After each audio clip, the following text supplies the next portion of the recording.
नमस्कार, stitching with वेदामध्ये तुमचं स्वागत आहे. मी वेदा. आज आपण बॅक नेक डिझाईन शिकणार आहोत. तर हा मी ब्लाऊज घेतलेला आहे.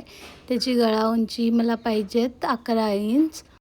11 इंच गळा उंची घेतलेले आहे. 2.5 इंच गळा रुंदी आणि खाली घेतलेला आहे पण 3.5. अशा प्रकारे आपल्याला आकार काढायचा आहे. तर आपण कॅनव्हासवरती आकार काढूया. मी याची उंची रुंदी घेतलेली आहे 5 इंच आणि लांबी घेतलेली आहे 12 इंच. याच्यावरती आपण आता गळ्याचा आकार काढून घेऊया. 11 इंचावरती मी मार्किंग केलेलं आहे कारण आपल्याला 11 इंचाचा गळा पाहिजे.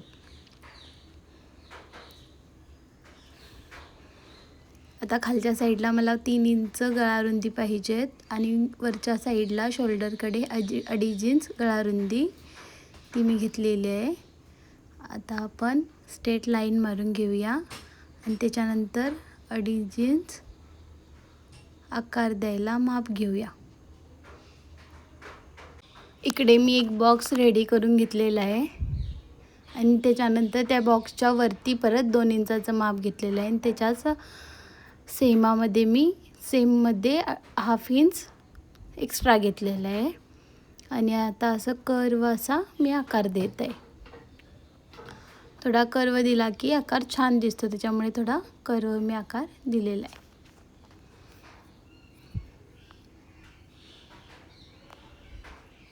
अशा प्रकारे आकार काढून घ्यायचं. बघायचं नीट आलं आहे काय, नाहीतर थोडे चेंजेस करू शकता.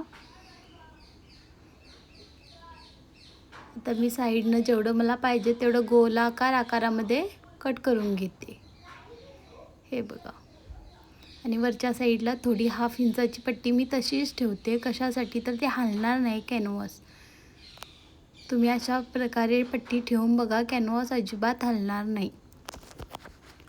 त्याच्यामुळे मी अशा प्रकारे पट्टी ठेवली आणि आता आपण कटिंग करून घेऊया. न हलवता दोन्ही एक सेमात धरून कटिंग करून घ्यायचं आहे.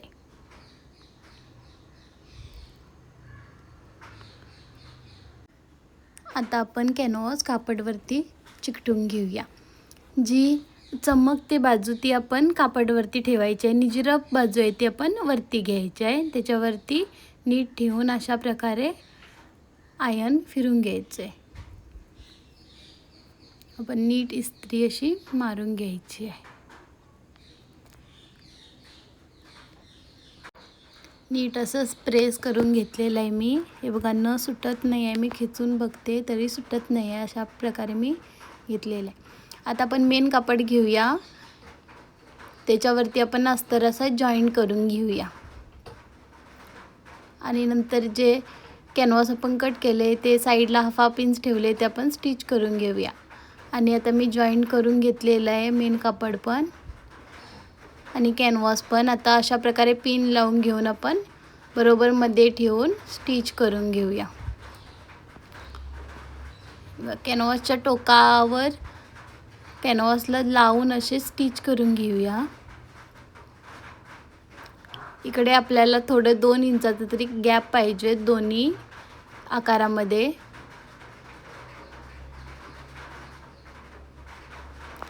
नीट अशी शिलाई मारून घेऊया आपण.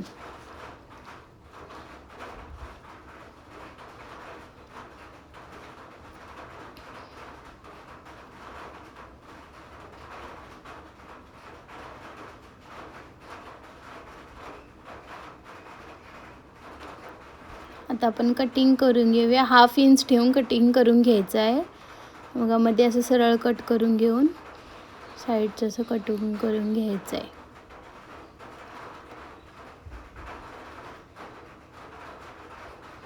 आता बरोबर आपल्याला नॉच करून घ्यायचे. नॉच हे क्रॉसच द्यायचे आणि जिकडे कोपरे आले तिकडे नीट शिलाईपर्यंत क्रॉस नॉच द्यायचं आहे. बघा अशा प्रकारे.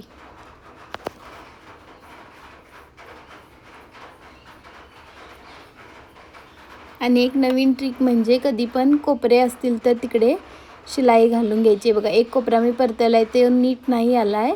दुसरा तुम्हाला दाखवते. बघा अशा प्रकारे शिलाई घालून आतमध्ये सुई घालून ओढून घ्यायची.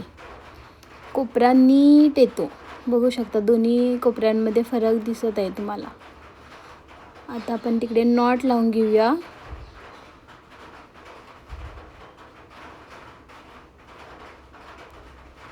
अशा प्रकारे मी नॉट तयार करून घेतलेले आणि तिकडे लावून घेते. आता आपण लेस लावून घेऊया. हे बघा, कोपऱ्यामध्ये मी नीट घडी मारून अशी लावत आहे. बघू शकता कोपरे आहेत असं पण वाटत नाही आहे. अशा प्रकारे नीट लावून घ्यायची.